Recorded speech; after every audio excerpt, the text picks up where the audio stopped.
Mahabharata.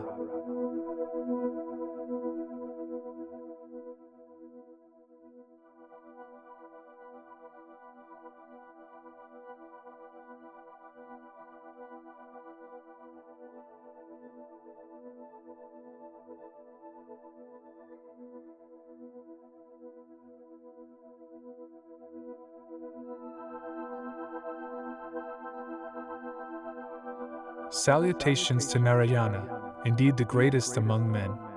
Goddess Sarasvati, indeed victory as well. Adi Parva, the beginning book. Anachromatica. Story 3. The Sin of King Mahabhisy. Arjuna asked, Krishna, please explain to me what is that powerful force that drives a person to commit evil against their own will. Krishna replied, O Arjuna, it is desire and anger, which have their source in passion.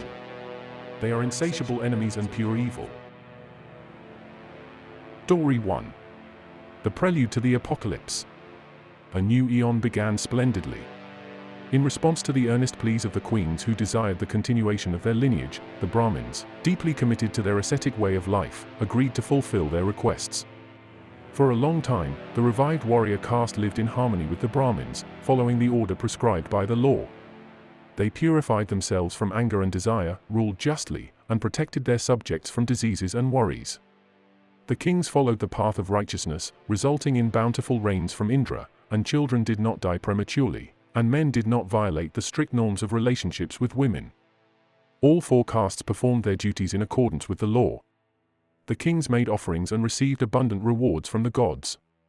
The Brahmins studied sacred texts and did not sell their religious services for profit. Farmers treated cows with respect, not using them for plowing or depriving their calves of milk. Merchants conducted their business honestly. The Krita Yuga era was a time of prosperity and abundance. The earth was teeming with life, and the human world thrived. However, as this period aged, demons began to be born on the earth. Some of them lost their heavenly status after a war with the gods, while others were humans whose pride and desire transformed them into demons. These demons, once inhabitants of the earth, started committing cruelties, tyranny, and murder. They roamed the world, terrifying even the hermits in their secluded abodes. As their numbers grew, the earth became more and more devastated and humiliated. Finally, in despair and fear, the earth went to Brahma, the source of all existence, to complain about her suffering. Brahma listened to her complaints and decided to help. He gathered all the gods and instructed each of them to be born on earth in their essential forms to assist her in purging the demons. Both the gods and the heavenly musicians, the Gandharvas, and the beautiful nymphs, the Apsaras, eagerly agreed to this. They then turned to Narayana, the supreme being, the protector of the gods and the adversary of their enemies, for help. Indra conveyed the request to descend to earth and assist in combating the demons. Vishnu consented and pledged to help. All these events heralded the impending apocalypse, as the gods and their avatars born from them would unite to cleanse the earth of demons, restoring order and harmony. It was a great trial awaiting all beings, and on the horizon loomed a great battle between good and evil. Story 2. The Sin of King Mahabhisy. In ancient times, King Mahabhisy, hailing from the solar dynasty that emerged under the rule of the first king, King Ikshvaku of Ayodhya, was an embodiment of goodness and wisdom. Throughout his life, he earned the heavens, enchanting everyone with his generosity and virtues. His noble deeds included keeping promises, being generous to the gods, performing 1,000 horse sacrifices, and creating 100 horse racing festivals, always bringing a smile to the face of the king of the gods, Indra. However, fate can be capricious. On the day when the gods gathered with the divine Brahma, Ganga appeared on the horizon, the granddaughter of Brahma himself. A gust of wind accidentally disheveled her light garments, and King Mahabhisy, captivated by her extraordinary beauty, could not conceal his desire. While all the gods modestly averted their eyes, his gaze remained fixed on this divine woman. This behavior angered the great god Brahma, who believed that the merits of the king had been exhausted. With great sadness in his heart, Brahma cast a curse, condemning King Mahabhisy to be reborn on earth. There, he would face the consequences of his sin and attempt to purify his soul. When the time came to choose the womb from which he would be born, King Mahabhisy selected the wife of King Pratapa of the lunar dynasty, willing to be reborn as the son of King Pratapa, named Shantanu. Unfortunately, the consequences of his uncontrolled desire did not last long, as his lingering gaze upon the goddess Ganga had an impact on her heart. Smitten by him, the goddess secretly pined for him in the depths of her soul during her walks in the heavens. Meanwhile, the 8 Vasus found themselves in despair because the sage Vasishtha, the son of the god of the ocean, Vayuna, had placed a curse upon them. One of the Vasus had stolen from Vasishtha a valuable sacrificial cow known as the Cow of Abundance, created by the daughter of Daksha and her husband Kashyapa to serve the well-being of the entire world. Vasishtha's curse was meant to afflict all 8 Vasus, but upon their fervent pleas to mitigate it, he prophesied that only the 8th one, the guilty party in the theft, would spend an extended time on earth as a man of great righteousness and valor, a master of all forms of weaponry. He would also be denied the pleasure of knowing a woman, leaving him childless. The Vasus were deeply troubled by the curse as it brought impurity and humiliation. When they beheld the goddess Ganga, who had fallen in love with a mortal man, there was hope for purification through their birth from her pure womb. Full of hope, the Vasus earnestly beseeched the goddess to give birth to them on earth as her sons. Hearing their pleas, goddess Ganga willingly agreed, promising to drown them in the Ganges shortly after their births to minimize their penance on earth. In return for their consent, she asked that the youngest among them offer himself and remain on earth for his entire human life. This self-sacrifice was intended to ensure that their connection with King Shantanu would not be fruitless and barren. Story 3. The Lustful King Shantanu. In ancient times, King Shantanu descended to earth, the heir of the Bharata lineage of the lunar dynasty, and a reincarnation of the famous King Mahabhisy from the solar dynasty. However, he carried the burden of a sin whose consequences would herald the approaching twilight of an era and disrupt social order within his kingdom. King Shantanu had a worthy father in the form of the righteous King Pratapa. Pratapa, though he showed kindness even to the smallest living beings, was deeply saddened by the lack of an heir. He spent many days in prayer, sitting by the banks of the river Ganges. One day, while immersed in meditation, the goddess Ganges, known as Ganga, appeared before him, taking on the form of a stunningly beautiful and alluring woman. She sat on his right knee, and the king, captivated by her beauty, asked if she had any request he could fulfill. Ganga asked him for love, reminding him that the law dictates not to reject the love of a woman in love. However, King Pratapa, adhering to the vow of renouncing the desire for a woman, rejected her request. He said he could not break the vow and proposed that she become the wife of his future son, who had not yet been born. Goddess Ganga agreed to this agreement and promised not to reveal her true identity to their son. Pratapa and his wife submitted to penance and patiently waited for the birth of the promised son. When Shantanu was finally born, the soul of King Mahabhisy incarnated into this new body. As Shantanu reached the appropriate age, King Pratapa organized a coronation ceremony but, before that, explained to his son that one day he would meet a beautiful young woman whom he should marry unconditionally, without inquiring about her background. King Shantanu quickly fell in love with the beautiful woman he met by the banks of the Ganges, unaware that she was his mother, the goddess Ganga. Forgetting about the kingdom and oblivious to the tragic events that were to come, he surrendered to love. When their first son was born, the king's joy was short-lived, as his beautiful wife took the child to the banks of the river and drowned him in the Ganges. Despite his grief, the king remained silent, in accordance with the promise. The next 7 sons met the same fate. When the 8th son was born, he could no longer bear it and broke his vow, questioning who she was and why she had drowned all their previous children. Ganga confessed the truth, revealing her identity as a goddess, and explained that her sons were cursed gods called the Vasus, who had asked her to shorten their penance on earth. She then left Shantanu, taking the 8th son with her, promising to return after he received the proper education. This son, Gangadatta, returned as an adult to take his father's place. He was incredibly wise, possessed unparalleled knowledge and skill in wielding weapons, even rivaling king of the gods, Indra. Shantanu loved him as a father and named him as the successor to the throne, ensuring the continuity of his kingdom. Story 4. The Alluring Satyavati. In a kingdom where the soul and heart was the great ruler Shantanu, perfection was not just a goal but a way of life. Everyone respected him for his unwavering adherence to Dharma, and his actions were always guided by morality and the spirit of divine order. He was a king who never broke his word, and his conduct was free from greed and sensual temptations. In the eyes of both gods and earthly princes, Shantanu was like a shepherd leading his flock toward justice and good. His rule brought harmony and order, in accordance with divine principles. Under his wise guidance, the Brahmin caste regained its rightful place as the guardians of spirit and morality, and the princes obeyed the commands of the Brahmins and the law. The other castes enjoyed peace and harmony, following the will of their rulers. King Shantanu, in his unwavering will and dedication to principles, had rid himself of all desires and passions. He even stopped having contact with women, devoting himself to solitude and meditation.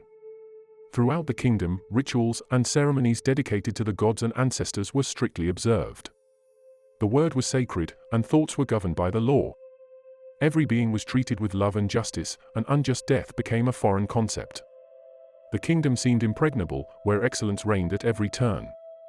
However, as fate often has it, a surprise was in store. One day, as King Shantanu strolled through the forest along the banks of the Yamuna River, he had an extraordinary experience. In a mysterious way, in the heart of the forest, he encountered a fragrance so beautiful and sweet that he couldn't ignore it. It emanated from a small boat, and on its deck sat a young boatwoman, as beautiful as a goddess, named Satyavati, the daughter of the king of the fishermen. This meeting changed the course of history and began a new chapter in the life of King Shantanu. Satyavati became the object of his desires, and day by day, her beauty and grace captured his heart in a way he had never experienced before. In the land of the Chadis, King Uparachara's kingdom was reincarnated. His story was intertwined with the intrigues of divine forces, and even King Indra himself was concerned about Uparachara's actions. King Uparachara had left his court to follow the path of asceticism in spiritual seclusion, and there were fears that he might gain divine power and become a rival to Indra himself. To change the course of events, Indra decided to bestow upon Uparachara the kingdom of the Chadis, along with a divine garland and chariot used exclusively by the gods. Thus, Uparachara became both a terrestrial ruler and the possessor of divine signs of power. This extraordinary destiny was meant to be a reminder of his friendship with the gods and to deter him from a life of asceticism. Indra not only transferred the kingship but also admonished King Uparachara about the necessity of upholding justice and adhering to Dharma. He reminded Uparachara that Dharma is the foundation of the universe and, as the earthly ruler, he had a duty to protect this temporal Dharma. To honor this new role, Uparachara would plant a bamboo staff into the earth every day, adorning it with garlands and ornaments, and anointing it with perfumes. This was his offering to Indra and a ritual believed to bring happiness and victory to his kingdom. However, fate had one more surprising event in store. Mount Kolahala, an intelligent being, fell in love with the river Saktamati, which flowed through the capital of Uparachara's kingdom. In her love for the river, the mountain decided to obstruct its flow.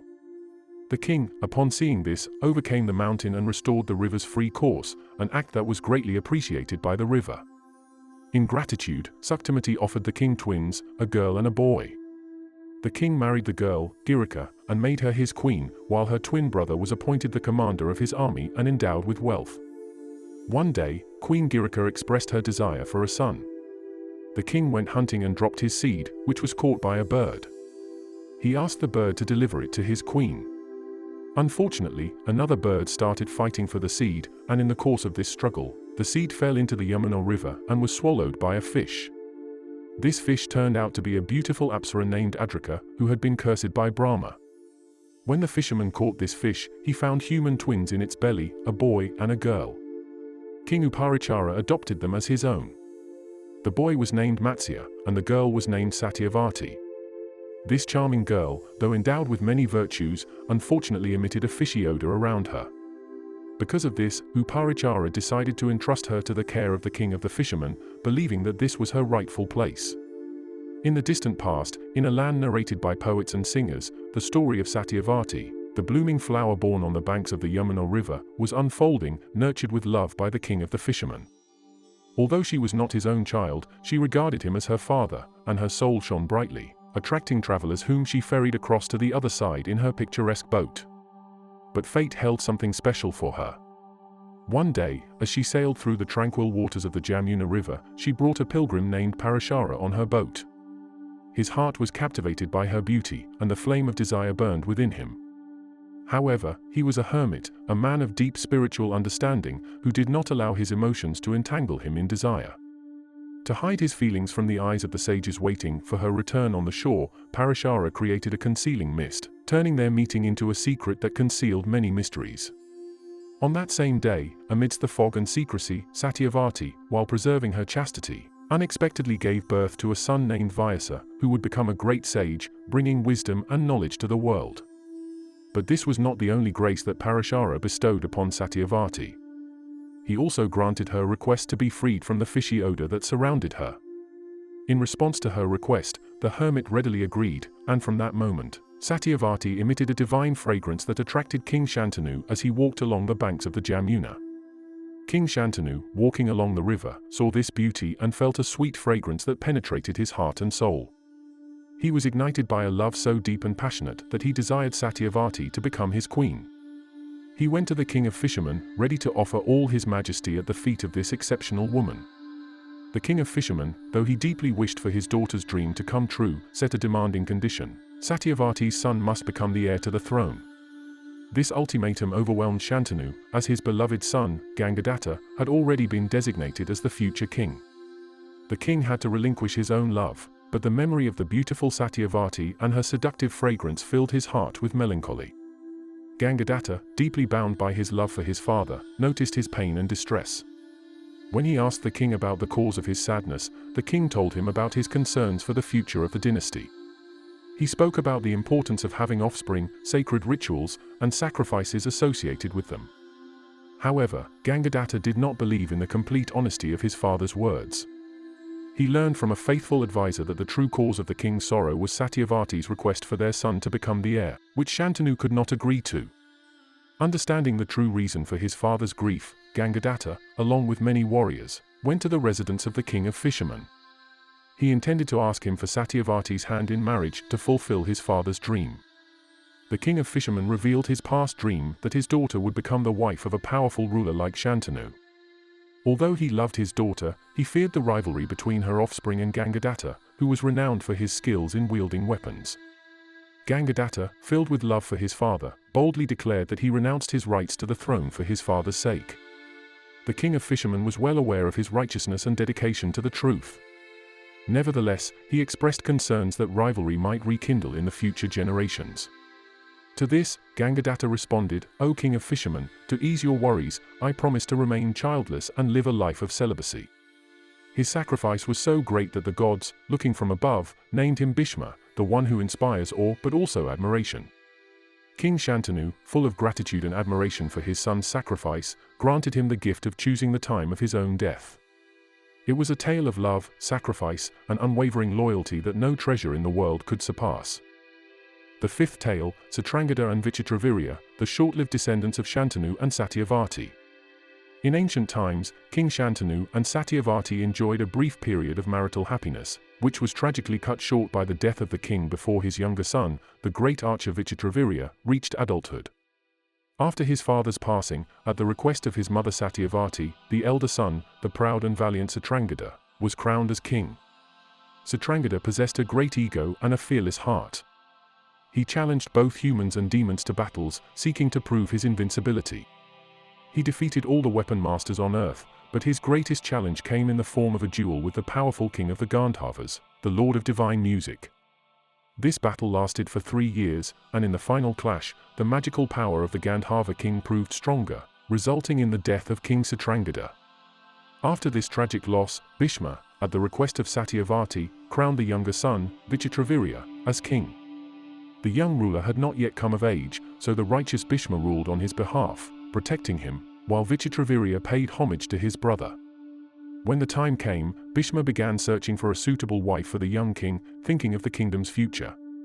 He heard that the king of Benares intended to marry off his 3 daughters, Ambika, Ambalika, and Amba. With Satyavati's permission, Bhishma undertook an extraordinary action. During the princesses' selection ceremony, he abducted them in his chariot, explaining to the assembled warriors, "O kings and princes, there are various ways for warriors to win brides, but the best of these is what is called abduction by force." Seeing Bhishma fleeing with the 3 princesses, the assembled warriors gave chase. However, despite their attacks, Bhishma repelled all the arrows, remaining undefeated. His lone battle inspired awe among the onlookers who watched in amazement. Eventually, King Salwa, enraged and furious, charged into battle in his chariot. Bhishma, equally furious, stood his ground. The 2 warriors clashed like raging bulls competing for a mate. During this epic struggle, King Saulwa showered Bhishma with arrows, but Bhishma managed to defeat him, even killing his charioteer. After this victory, Bhishma brought the princesses to Hastinapura, treating them with the respect due to a daughter-in-law, sister, or daughter. He had abducted them not for himself but for his younger brother, King Vichitravirya. However, one of King Binar's daughters, Amba, confessed to Bhishma that she had given her heart to King Saulwa and intended to choose him as her husband. Saulwa accepted her love, so Amba was unhappy with the situation and sought revenge against Bhishma. The other two daughters of King Binars, Ambika and Ambalika, married Vichitravirya in a grand wedding ceremony. The young king, proud of his looks, fell in love with his young and beautiful wives, and they reciprocated his love. They spent 7 happy years together in marriage, but unfortunately, the king died at a young age, leaving his wives childless. Story 6, Dhritarashtra, Pandu, and Vidura, the sons of the Brahmin Vyasa with the widows of Vichitravirya. As a result of King Mahabhisu's insurmountable sin, the consequences of which righteous King Shantanu, as his incarnation, could not overcome in his lifetime, the lunar dynasty faced the threat of extinction. The sons of Shantanu and Satyavati died without heirs, and Bhishma, the son of King Shantanu and the goddess Ganga, renounced both the throne and progeny. After the death of her sons, Satyavati, gazing hopefully towards Bhishma, who had a beautiful aroma, appealed, "O son of Ganga, it is now your duty to preserve our royal line and fulfill the obligation to our ancestors. My late son, your brother, left his wives at a young age, and they pray for progeny. Please become their husband and king and give them sons, following the law in this situation." Bhishma replied, "O mother, I cannot break my vow due to my oath. Let the earth renounce its scent, light its color, the sun its brightness, fire its heat, air its sounds, the moon its chill, the god of law his law, and Indra his power before I renounce my given word."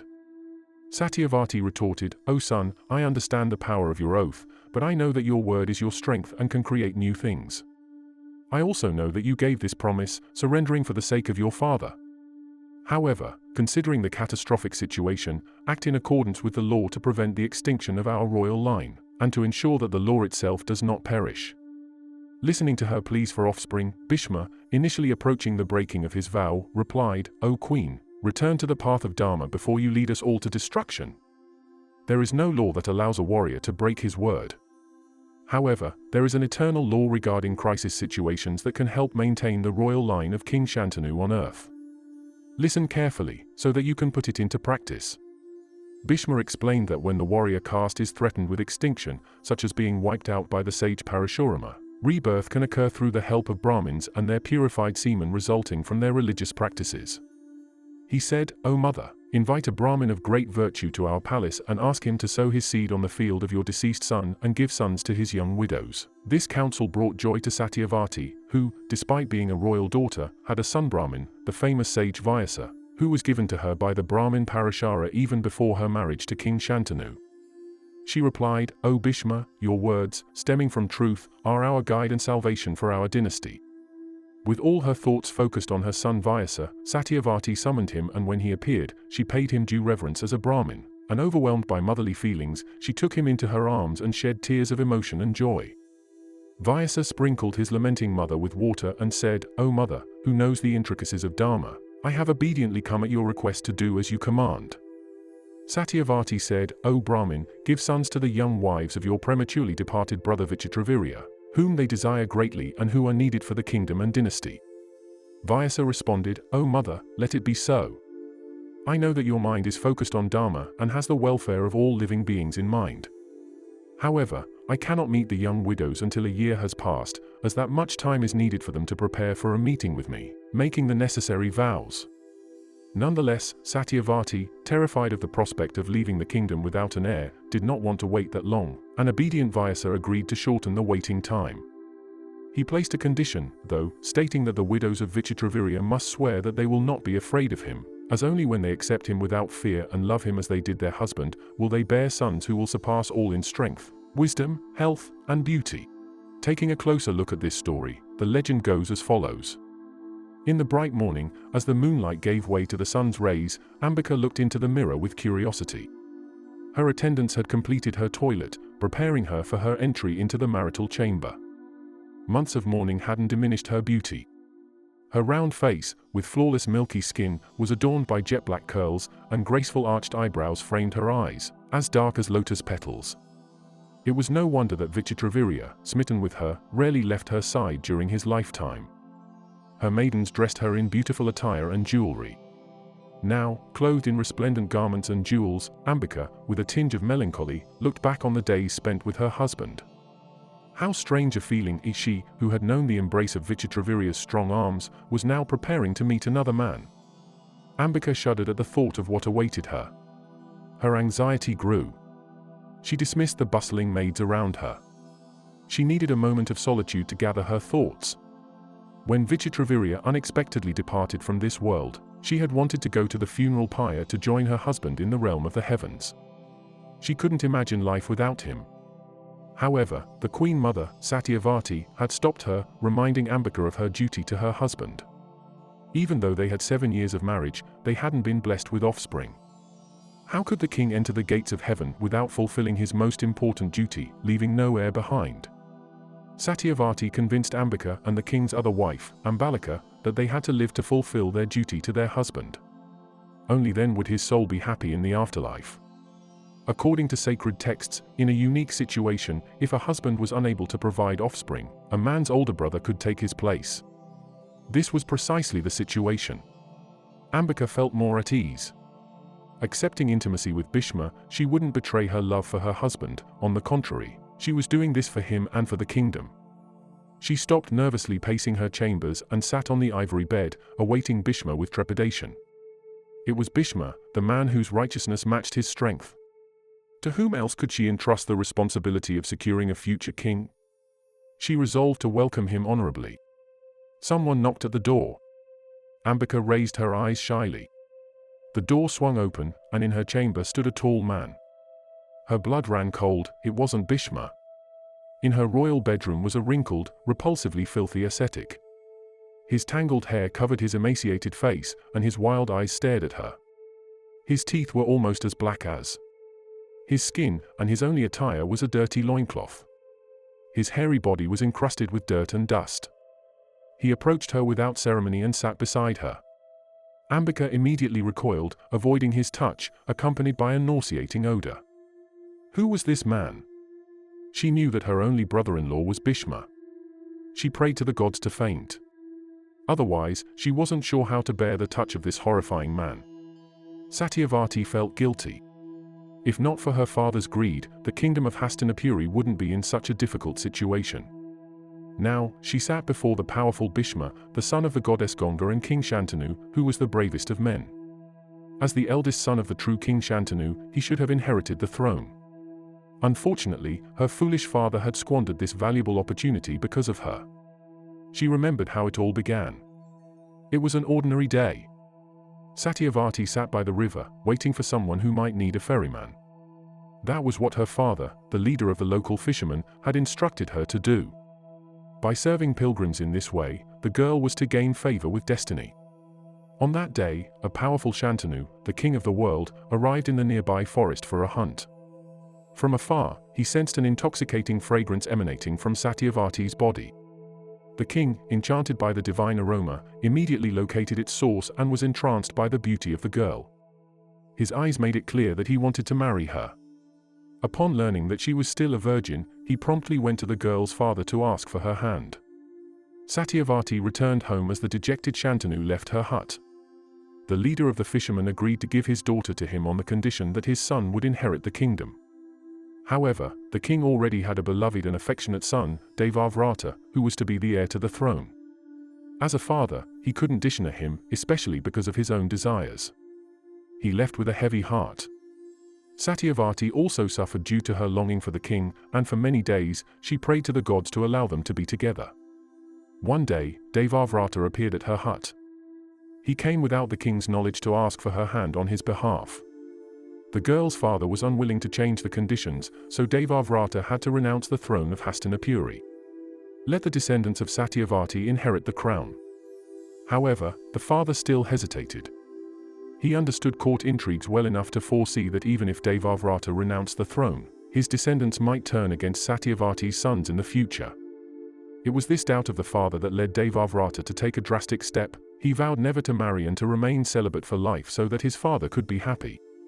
Satyavati remembered how, in response to this vow, flowers rained down on them, and a heavenly voice, resembling thunder, proclaimed, "From this day forth, you shall be called Bhishma, the one who took a severe oath." Satyavati now looked at Bhishma, who was sitting modestly before her. She spoke his name, and Bhishma raised his head, ready to fulfill her wish. Perhaps he could be persuaded. He had always been obedient, especially after Shantanu's death. "Please, dear Bhishma, think it over," she said, covering her beautiful hair with a silken sari. "You made this oath for the happiness of my father and me. Now, I release you from it. You have always been a man of honor.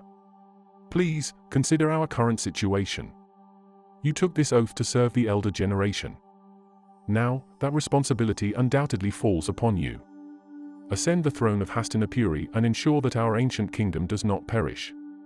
Bhishma shook his head with irritation. "Do not insist, mother, that I deviate from the path of truth. I cannot break my vow. The sun may lose its radiance, water its wetness, and the ether its sound-carrying capacity, but I, Bhishma, will never betray the truth." Bhishma asked Satyavati to reflect on the deeper causes of the kingdom's misfortune. It must be the will of fate. How else to explain the fact that despite having two wonderful sons, neither of them left an heir? His words were wise. The Queen Mother bowed her head, listening further. "It seems that destiny has given us a different solution, in accordance with religious principles. If the Venerable Vyasa were to agree to bless the Queen with offspring, we would be saved. Let us pray, Mother, that we can persuade him." Satyavati nodded. She summoned the mighty sage Vyasa, her firstborn son. It took a great deal of courage for her to confess to having a child born out of wedlock. For years, fearing condemnation, she had kept its existence a secret. However, the encounter with the sage Parashara remained vivid in her memory, how she ferried him across the river and how their intimacy had occurred, resulting in the revered Vyasa. Parashara had prophesied a great future for her, in which her son, the one he gave her, would play a significant role. He had also promised that, despite their intimacy, she would remain a virgin. Thanks to Parashara's blessing, Satyavati's body acquired a divine fragrance that later enchanted Shantanu. Upon seeing this intoxicating aroma, Shantanu fell in love with her and decided to marry her. However, the existence of Satyavati's son presented a significant obstacle to fulfilling the conditions set by the king. Bhishma, then still known as Devavrata, had promised his mother to do everything in his power to enable the marriage of Shantanu and Satyavati. He decided to step down from the throne and relinquish his rights to his father, making it possible. However, the challenges didn't end there. Shantanu and Satyavati had to face the presence of another woman, Gandhari, in Shantanu's life. Gandhari, the wife of King Dhritarashtra, had been abandoned by her husband after the death of their son. Distraught and embittered, she decided to go on a pilgrimage, and Shantanu encountered her in the forest, fell in love with her, and brought her to his palace as his second wife. This complex web of family and romantic relationships set the stage for the Kuru dynasty story, which later became one of the most prominent narratives in the Mahabharata. Bhishma, by relinquishing the throne in favor of his father and enabling the marriage of Shantanu and Satyavati, performed acts of sacrifice and devotion that became part of his legend, making him one of the most respected and admired figures in the epic Mahabharata. The story of Satyavati and Bhishma serves as an example of the strength and sacrifice often found in Indian mythology. It's also a tale of love, sacrifice, and family that continues to inspire and captivate readers and audiences worldwide. Enjoying a moment of peace in the well-lit chamber with olive oil lamps and its majestic vaulted ceiling, Satyavati paced slowly across the mosaic floor. Portraits of ancestors adorned the walls, representing the entire dynasty from its founder, the wise King Kuru. Each of them had once been a mighty ruler governing the world. Now, faced with adversity, the Kuru lineage could not be doomed to extinction. The queen whispered a quiet prayer, "Since the deaths of my sons, I have prayed for this kingdom. I believe that Vyasa will be our salvation. However, when fate places difficulties in our path, my heart trembles with fear." Even though Shantanu was no longer among them, Satyavati's love for him obliged her to care for the welfare of his lineage and kingdom. Yes, it was indeed a great blessing that Parasara had fathered Vyasa with her. Right after his birth, this unique son took on the form of an adult man and departed, saying, "Dear mother, if you ever find yourself in need, just think of me, and I will come immediately, even if I am far away." Their conversation was interrupted by the sound of opening doors. Vyasa emerged from Queen Ambika's bedchamber. Bhishma knelt before the sage, and Satyavati anxiously asked, "Will the queen have a successful son?" Bhishma rose from the ground, replying, "She will have a son as strong as 10,000 elephants, with a sharp intellect, wise and rich, a son who will become the father of hundreds of sons. Unfortunately, O virtuous lady, due to his mother, he will be blind." Satyavati stood frozen. But how can a blind man lead the Kuru dynasty? Vyasa explained that he had approached Ambika, ready to father a capable child, but the queen had closed her eyes upon seeing him. When he agreed to father the child, he set the condition that the queen should accept the child as he is. He had come at her request from the Himalayas, where he was performing strict austerities. As an ascetic, he was not allowed to bathe or tend to his body. "I could have come as a handsome man, splendidly dressed and adorned with jewels.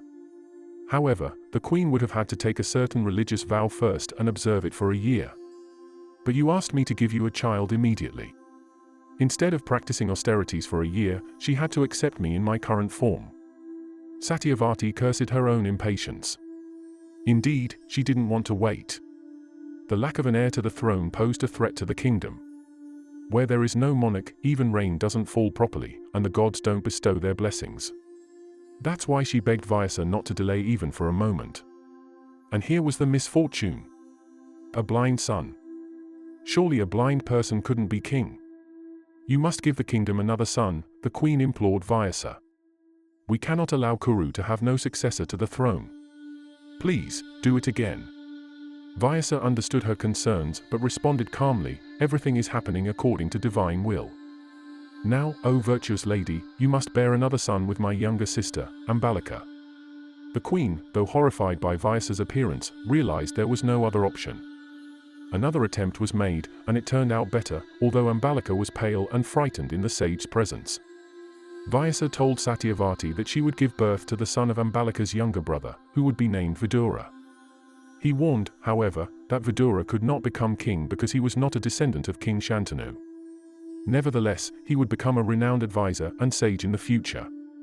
After these events, Vyasa left the palace and returned to his ascetic life in the Himalayas, leaving the queen to her fate. Satyavati accepted her destiny and understood that, although Vidura couldn't be king, he would play a significant role in the future of the Kuru dynasty. The fate of the Kuru dynasty became even more uncertain, but there was still hope for its survival through the generations to come.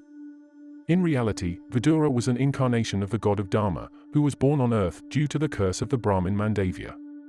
This story has its roots in events described as follows. One day, when Mandavya, a penitent Brahmin, stood still at the entrance to his hermitage, thieves took refuge in his abode, trying to escape from pursuers. When the pursuers asked him if he had seen the thieves, Mandavya, adhering to his vow of silence, did not respond. However, the pursuers misunderstood his silence as involvement in the conspiracy and punished him by impaling him on a stake. When the king learned of this unjust punishment, he immediately ordered Mandavya to be removed from the stake, fearing his mighty curse. However, removing the stake proved impossible, and the sage had to carry a part of the broken stake within him, enduring extraordinary suffering for the rest of his life. One day, Mandavya crossed paths with the god of Dharma and asked him why he had received such a cruel punishment.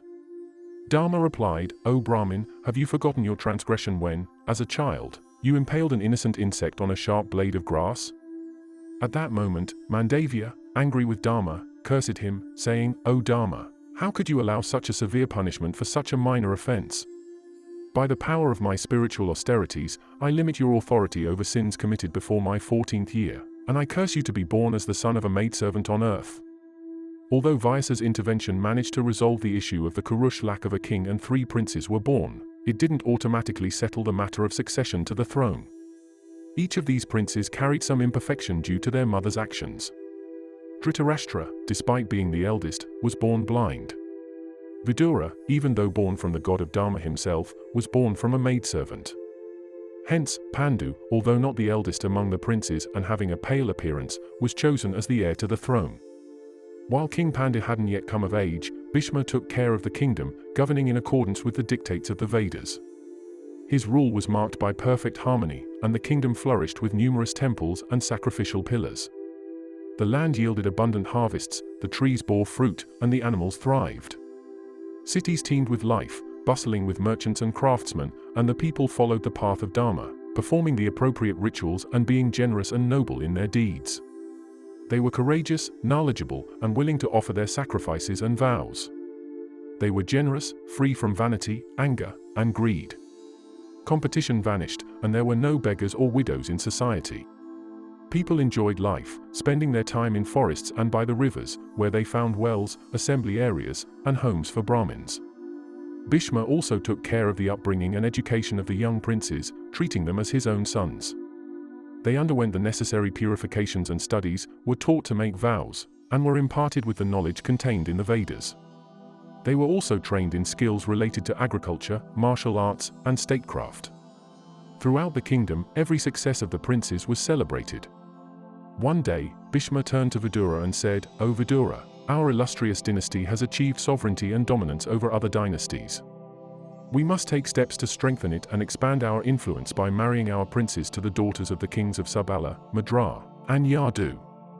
What do you think, O Vidura, our teacher and advisor?" The daughter of King Sabala, named Gandhari, who was an incarnation of the goddess of wisdom and a fervent devotee of Lord Shiva, was married to the eldest prince, Dhritarashtra. King Sabala, initially hesitant to give his daughter to a blind husband, eventually agreed, attracted by the fame of the Kuru dynasty from which he hailed. Gandhari, aware that she would be the wife of a blind man, voluntarily chose to blindfold herself to share her husband's darkness. The daughter of the Yodava chief, Shura, named Kunti, an incarnation of an important aspect of the goddess of patience, was married to the future king, Pandu. Kunti was also the sister of Vasudeva, the father of Krishna, who is an incarnation of an important aspect of Lord Vishnu. However, Kunti harbored a great secret dating back to her youth spent in her father's childless cousin's home. She was tasked with tending to the deities and guests. One day, the hermit Devasa arrived, wishing to reward Kunti for her hospitality. He taught her a mantra that allowed her to invoke the presence of any deity and receive a son from them. Out of curiosity as a child, Kunti used this mantra and summoned the sun god, Surya, who granted her a son, later known as Karna. Kunti was horrified at having an illegitimate son and ultimately left him in a small boat to drift down the river. However, Karna's fate changed when he was discovered by Radha, the childless wife of the charioteer Adhirata, who raised him as her own son. Kunti was known not only for her beauty but also for her righteousness. She chose Pandu as her husband during a special ceremony organized by her father. King Pandu also married the daughter of the king of Madra, Madri, who was an incarnation of an essential part of the goddess of success. Bhishma arranged this marriage at a high cost. During the wedding ceremony of King Pandu, everyone looked upon him with admiration. Pandu, generously endowed with strength and initiative, decided to set out to conquer the world and defeat all the criminal kings who were his enemies. He was eventually recognized as the ruler of the world, equal to the god Indra. Other kings humbly paid him homage, bringing him offerings in the form of pearls, precious gems, gold, silver, animals, and chariots. Pandu graciously accepted these gifts and returned to Hastinapura, bringing happiness and prosperity to his kingdom and capital. As he entered Hastinapura, the enthusiastic crowd greeted him with shouts of, "Long live King Pandu! Long live our ruler!" All of this brought happiness and plenty to the kingdom. Story 7, The Pandavas, Descendants of Pandu. After all the ceremonies celebrating his victory, King Pandu, who had earned a luxurious rest, left his palace and ventured into the forest with his 2 wives, Kunti and Madri. Living alone with them in the wilderness, he gave himself entirely to unrestrained hunting of animals. One day, while observing the leader of a deer herd mating with his doe, he killed them both with 5 swift, sharp, gold-adorned arrows. The dying deer spoke to him in a human voice, saying, "O king, how could you commit such a vile act? Even a person consumed by desire and anger, motivated by evil and lacking in sound judgment, knows the bounds of disgust. So why, you, who were born into a noble royal lineage following the path of Dharma, did you let go of your sense of reason and become overwhelmed by lust and insatiability?" Pandu replied, "O dear, why do you accuse me in your madness? Kings kill deer just like they do their enemies, doing so honorably without laying traps for them. Such is the law of kings. Have you forgotten how the sage Agastya went hunting during a sacrificial session and consecrated the living forest deer with water, offering them to the gods? It's through his magic that your kind belongs to the sacrificial animals. The deer responded, "O king, I do not blame you for killing me, but for not being kind enough to wait for the completion of our union. How can someone in their right mind kill a deer when it is in its most blessed state, which all living beings seek? It is dishonorable, sinful, and criminal. Such an act is unworthy of you, who resemble a god, know the sacred scriptures, come from an illustrious royal lineage, and have a duty to punish those who commit cruel or wicked deeds against the three desires of life, which are gain, pleasure, and righteousness. What benefit do you gain from killing me, an innocent creature who feeds on roots, dwells in the forest, and seeks tranquility?" The deer continued, "O king, know that I am not a deer, but a hermit named Kimdama who practices rigorous penance. I assumed the form of a deer and lived among them because I am very shy and avoid people. You killed me when I was overcome by love, and for this, the same fate will befall you. I curse you for your actions, and you will face a similar fate. You will die instantly when blinded by passion, and your companion will follow you to the land of the departed. Just as you turned me to dust when I was submerged in bliss, so shall you be undone as soon as you find pleasure." Hearing these dreadful words, Pandu and his 2 wives were plunged into despair. Panda said, "Those whose minds are unformed and caught in the snares of insatiable desires are destroyed by their own deeds, even if they are born into families guided by virtue. My father, King Visitravirya, who was the son of a righteous Shantanu, died in childhood because he lived only for pleasure. I, although not conceived by a pleasure-seeking king but by the ascetic Vyasa, fell victim to insatiability, which overcame my immature soul. Abandoned by the gods, I dedicated myself solely to hunting and killing, which is undeniably wicked." Panda continued, "Insatiability is like chains that I must break free from, choosing the eternal path of my father, the sage Vyasa, and submitting to rigorous asceticism. By living in the forest, I will subsist on what others offer. Journeying the land with a body covered in ashes, I will renounce everything that stirs passions, such as hatred or love. I will become indifferent to both praise and blame, devoid of all possibilities of choice, ownership, and blessings. I will not ridicule or complain about anything, dedicating myself entirely to the welfare of all living beings." Kunti and Marjorie, realizing that Pandu, their husband, was living the life of an ascetic, began to beg him to change his resolution and allow them to accompany him into the jungle. With no way to serve him, the prospect of death awaited them. Panda heard their pleas and agreed to let them renounce the pleasures of human society and embrace an ascetic life in the wild, just like him. There, dressed modestly, they subsisted on fruits and roots provided by nature. By offering sacrifices to the gods and purging themselves of all evil, they engaged in ascetic practices. King Panda gave up his palace, jewels, and servants, choosing the simplicity of jungle life and relinquishing the desires for gain, comfort, and love. However, despite their renunciations, Panda was troubled by the fact that he had no children. Without sons, he couldn't find the path to heaven. Although he made offerings to the gods, dedicating himself to ascetic practices and generously bestowing gifts upon ordinary people, he remained childless, which saddened him. At that moment, he turned to Kunti with a request for sons, and she recounted to him the magical spell she received from the sage Devasa. This spell allowed her to have sons by invoking any god of her choice. Upon hearing this, Pandu asked her to summon Lord Dharma as the first, as he wished for a son who would reflect their righteousness and morality. Kunti fulfilled his request, and a son was born, named Yudhishthira. Next, Panda desired a son of exceptional strength, so Kunti invoked the wind god, resulting in the birth of a son named Bhima. This boy promised to become the mightiest among the strong. However, the third son, who was destined to excel in everything, was to be born with the help of Lord Indra himself. Pandu engaged in severe asceticism until Indra appeared to him, promising a son with exceptional talents. Pandu asked Kunti to invoke Indra, which she did. In the end, a son named Arjuna was born, who was to bring glory to their family and become an invincible warrior. The voice carried by the wind could be heard in the Himalayas, where thousands of peaks reached towards the heavens. This event filled the hermits living there with ecstatic joy. The thunderous roar of Indra, the gods, and the sages resonated in the sky, accompanying the resounding beat of a drum. Crowds of celestial beings gathered in the heavens to honor Kunti and her sons. Although Panda was content with his 3 sons, he remained insatiable and expressed a desire for Kunti to give him a 4th son. However, Kunti, worried, replied, "O husband, a 4th son would make a disgrace of me." Marjorie, King Pandu's second wife, looked upon Kunti's 3 sons with envy and felt unhappy. She asked her husband to obtain Kunti's permission to use her magical spell. Panda then approached Kunti and convinced her that Marjorie also deserved maternal happiness. Kunti agreed to grant this request and allowed Marjorie to use the spell.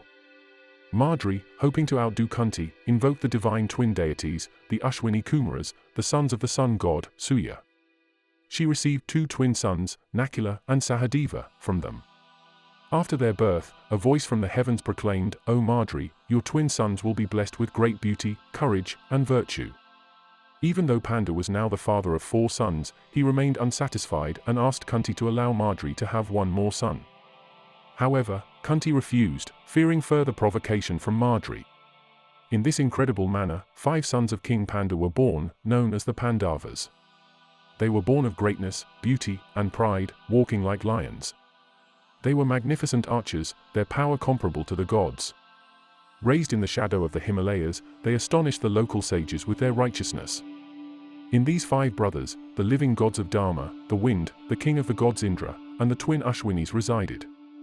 They were summoned by Lord Krishna to cleanse the earth of demons and fill it with light and virtue. Tale 8, the Kauravas, descendants of Dhritarashtra. While Panda led an ascetic life in the forest due to a curse, his blind brother, Dhritarashtra, ruled the kingdom. One day, the weary and hungry sage Vyasa arrived at Hastinapura. His wife, Gandhari, offered him food and drink. In return, Vyasa promised her that she would bear 100 sons. Gandhari became pregnant, but 2 years passed, and she had not yet given birth. This caused her great distress, especially when she heard that Kunti had given birth to Yudhishthira, her eldest son, who shone like the morning sun. Envious and desperate, she tore a lump of blood and flesh from her womb. Sage Vyasa stopped her from discarding this mass and instructed her to divide it into 100 containers. After some time, Gandhari gave birth to 100 magnificent sons and 1 daughter. The firstborn was Duryodhana. At the same time, Bhima, Pandu's second son, was also born. Dhritarashtra called a council to decide who would be the heir to the throne. Although everyone knew that Yudhishthira was the eldest, Dhritarashtra demanded that if Yudhishthira died prematurely, Duryodhana, born simultaneously with Bhima, should be considered the heir to the throne. As Dhritarashtra spoke these words, ominous signs appeared, such as the cries of scavenger birds and the howling of jackals.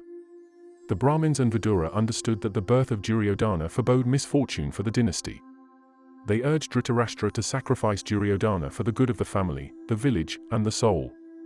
However, Dhritarashtra could not bring himself to sacrifice his eldest son because he loved him deeply. Soon after, Gandhari gave birth to 99 more sons and 1 daughter. Dhritarashtra's sons, along with Duryodhana, who had the essence of the deity Kali within him, are known as the Kauravas. End of story 3.